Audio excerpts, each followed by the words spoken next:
தம்பி ஏமாத்தினால தம்பி குடும்பத்துல வாரிசே வர, தம்பி அண்ணன் ஏமாத்தினாலும் அண்ணன் குடும்பத்துல வாரிசு வராது. நீங்க எதை ஏமாத்தினா அதை அனுபவிக்க உங்களுக்கு வாரிசே கொடுக்க மாட்டேங்குது. இருக்கு நீங்க யாருக்காக இப்ப நீங்க அண்ணன் கிட்ட இருந்து புடுங்குறீங்க சொத்து? நம்ம குடும்பம் நல்லா இருக்கணும் தானே. வாரிசே உங்களுக்கு இல்லைன்னா அப்புறம் எதை வாங்கி அனுபவிப்பீங்க?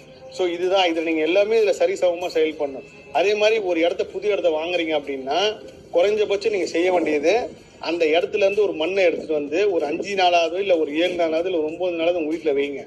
உங்களுக்கு சுத்தி என்ன நடக்குதுன்னு பாருங்க. நல்லதா நடக்குதா கெட்டதா நடக்குதா? நீங்க ஒரு இடம் வாங்க போறீங்க, இல்ல ஒரு இடத்துல வீடு கட்ட போறீங்க, இங்கதான் தங்க. அந்த இடத்துல மண்ணு நீங்க இருக்கிற இடத்துல ஒரு 5 நாள் இல்ல 10 நாள் வைங்க. அது உங்களுக்கு உணர்த்த வச்சுக்கலாமா வேண்டாமாண்டி? ஏன்னா ஒவ்வொரு இடத்துலயும் ஒவ்வொரு ஆன்மா இருக்கு. சும்மாலாம் நம்ம இப்ப நீங்க ஆசைப்பட்டு ஒரு வீடு கட்டிட்டீங்க, நாளைக்கு உங்க பசங்க அதை வித்துட்டு போயிடுறாங்கன்னா உங்க ஆன்மா துடிக்கும்.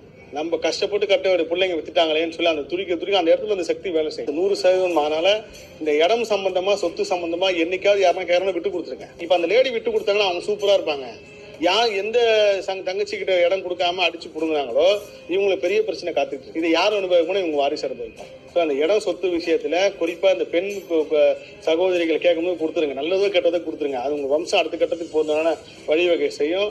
மொத்த கர்மம் வாங்கிறாங்க கூட நினைச்சீங்க. இது அப்ப இந்த தவிர தயவு செய்து செய்யாதீங்க. பல பேருக்கு வருத்தமா இருக்கலாம். ஆனா உண்மை இது இப்படிதான் கர்ம செயல்படுது.